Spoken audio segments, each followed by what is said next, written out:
Florian Philippot nous envoie un message nous indiquant « Ce sera la désobéissance totale », un message dans lequel il annonce bien sûr des nouvelles qui sont en France toujours catastrophiques naturellement. Mais je voudrais m'attacher à une chose qu'il dit et qui se trouve dans son titre « Ce sera la désobéissance totale ». Et là, je ne peux que lui dire la chose suivante. L'idée qu'il puisse y avoir une désobéissance signifierait qu'il y aurait une obéissance. Or, il n'existe aucun texte, aucune disposition qui enjoigne aux Français d'obéir à quoi que ce soit. Je n'ai pas besoin d'aller chercher des sources. Si quelqu'un me demande une source pour ce que je dis simplement qu'il n'a pas compris l'esprit de la Constitution, ni l'esprit des lois qui prévalent en général en Occident. Et si vous trouvez une injonction qui vous amène à l'obligation d'obéir alors que vous n'avez pas commis de délit, eh bien vous êtes face à un texte qui ne vaut pas, qui n'a aucune valeur. Et si quelqu'un prétend que ce texte a une valeur, il est lui-même hors la loi. C'est ce que je vais vous montrer. En politique et en droit, il faut comprendre les principes. Quand vous avez compris les principes, vous comprenez la nature des lois qui en découlent. Le peuple est souverain en France, c'est la Constitution. Il n'a à obéir absolument à personne, il n'y a qu'une chose qui puisse l'empêcher d'une quelconque manière, c'est la loi. La loi est la limite qui est donnée à sa liberté. La loi, c'est un mur, si vous voulez, ou un garde-fou qui vous empêche de tomber dans le précipice. Mais vous allez sur ce chemin qui est le vôtre, de la manière que vous voulez et dans le sens que vous voulez. La loi, vous ne pouvez pas la franchir, l'outrepasser. Mais il n'est dit nulle part qu'il y aurait une obéissance. Et un dirigeant, un responsable, un politique qui prétendrait vous faire obéir sur tel ou tel point serait hors Constitution. Il n'a à veiller qu'à faire appliquer la loi. Alors vous allez me dire, il faut bien obéir à la loi. Non. Notre langue française est suffisamment riche pour que nous puissions dire les choses correctement. Il faut obtempérer à la loi. Les policiers ne vous disent pas « Monsieur, vous devez obéir ». Ils vous disent « Il faut obtempérer ». Quelle est la différence ? Obéir à la loi signifierait que la loi vous enjoint de faire ou de dire ce qu'elle prescrirait. Or, la loi ne peut pas vous dire ce que vous avez à faire puisque cela relève de votre liberté qui est inscrite sur le fronton de nos mairies. C'est notre devise. Le principe est la liberté. Vous avez la liberté de faire absolument tout ce que vous voulez et personne au sein de l'État n'a à vous dire ce que vous avez à faire, sauf dans le cadre de l'application de la loi. Par exemple, vous avez franchi un feu rouge.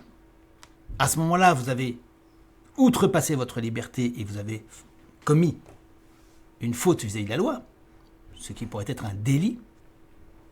Et à ce moment-là, le policier, le gendarme, est en droit de vous faire obtempérer, de vous faire, par exemple, garer sur le côté de la route. Non seulement parce qu'il faut qu'il constate le délit, mais aussi pour la sécurité des autres personnes qui se trouveraient sur le passage. Il ne peut pas vous arrêter au milieu de la route. Et à ce moment-là, il vous fait apparemment obéir à une injonction de la loi. Mais en réalité, ce n'est pas une obéissance, mais une injonction à obtempérer dans le cadre de la loi qui, en l'occurrence, a été outrepassée. En gros, pour comprendre, la loi n'est là que pour vous dire en négatif ce que vous ne pouvez pas faire. Par rapport à votre existence, c'est un reflet en négatif. Elle n'a pas à vous dire positivement ce que vous avez à faire. Elle vous dit « ceci, vous ne pouvez pas le faire » et par conséquent, si vous le faites, à ce moment-là, il en découle des obligations. Mais elle ne peut pas dire « vous devez vivre de telle manière, vous devez consommer de telle manière, vous devez vous comporter de telle manière au sein de votre liberté. » Et tout État qui prescrirait ce genre de choses serait ce qu'on appelle une tyrannie. Vous dire quoi manger, vous dire quoi penser, vous dire où aller, vous dire quoi faire dans la vie, c'est de la tyrannie. Et c'est bien là où nous en sommes. Ce qui implique des choses extraordinaires dont je vais vous parler dans une minute. Alors si jamais un chef d'État, un parlement, un législateur,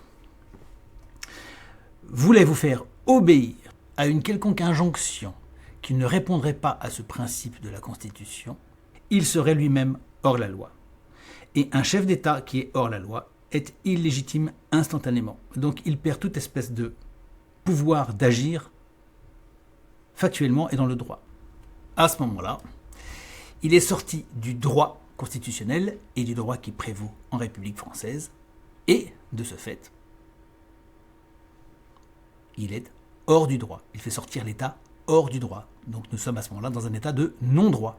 Et à ce moment-là, vous avez encore moins à obéir à quoi que ce soit, ni à quiconque, puisque dès lors qu'un État perd sa qualité d'État de droit, aucune loi ne vaut.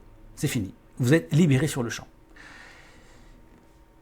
Je l'ai dit déjà par le passé, mais les gouvernants et les législateurs qui nous ont fait cet arsenal de lois et de dispositions réglementaires qui valent en République française depuis très longtemps, ont fait en sorte que l'État ne soit plus un État de droit. Par conséquent, nous sommes libérés vis-à-vis de ce droit et nous ne sommes plus du tout dans l'obligation de suivre même la loi. Sur le fond du droit, je le dis bien. Dans les faits, évidemment, ça vous apporte toutes sortes d'ennuis. Mais du point de vue constitutionnel et légal, en réalité, dès lors qu'il y a tyrannie, vous êtes libéré de toute espèce de limitation, serait-elle légale. Sauf une qui inverse toute la situation. Vous êtes à ce moment-là sous le coup d'une obligation, qui est de vous battre contre la tyrannie. Car c'est prévu. Et cela n'est pas une disposition spécifiquement nationale, c'est une spécification internationale. C'est prescrit par l'ONU. L'ONU lui-même prévoit qu'il y a un devoir de rébellion des peuples face à la tyrannie, face aussi à l'invasion et divers autres événements. Par conséquent, actuellement, non seulement vous n'êtes pas dans l'obligation d'obéir, et donc il ne saurait être question de désobéissance, puisque une désobéissance implique une obéissance, et donc la désobéissance est une forme de soumission. Vous êtes au contraire dans l'obligation de vous rebeller. Il y a une obligation de la rébellion dans les textes prescrits en France par l'Organisation des Nations Unies, auquel la République française participe et contribue. Je résume, il n'y a pas de notion d'obéissance, donc il n'y a pas de notion de désobéissance. Vous êtes dans le cadre d'une liberté, c'est le texte fondamentalement. Et par ailleurs, dès lors que nous ne sommes plus dans cette liberté, que vous êtes sous le coup d'interdits et d'obligations qui excèdent le droit, et bien à ce moment-là, vous vous retrouvez dans une situation d'obligation de vous battre dans la mesure de vos moyens, bien sûr, de vous rebeller contre cet état de choses, cette tyrannie que nul ne peut et ne doit tolérer. Il est de votre devoir, à ce moment-là, de vous rebeller ça contre et de faire tout ce qui convient à la mesure de vos moyens, proportionnellement à la situation, et donc cela peut évoluer. Et bien sûr dans le discernement du moment, parce que c'est un risque d'engager un tel combat, mais vous pouvez le faire grandement ou petitement, vous êtes dans l'obligation, en fait, de vous rebeller. Car il ne faut jamais oublier que la finalité du droit, c'est le bien commun. C'est le bien commun. Or, vous voyez bien que la situation dans laquelle nous sommes, c'est le contraire du bien commun, c'est le mal commun. Dans la situation actuelle, vous êtes dans l'obligation de lutter contre la tyrannie. Et de toute façon, même si nous n'y étions pas, vous êtes en permanence dans l'obligation de lutter contre tout ce qui peut conduire et amener la tyrannie, c'est-à-dire la sortie du droit. Ainsi, le citoyen est d'une certaine manière le magistrat citoyen qui gouverne sa propre destinée et qui doit faire appliquer en lui-même et autour de lui le droit, c'est-à-dire le bien commun. De telle manière que le moment qui arrivera où le pays sera libéré ne doit pas vous trouver en situation d'avoir collaboré avec un régime failli de ce type, un régime tyrannique, voire totalitaire, puisque nous y allons à grands pas.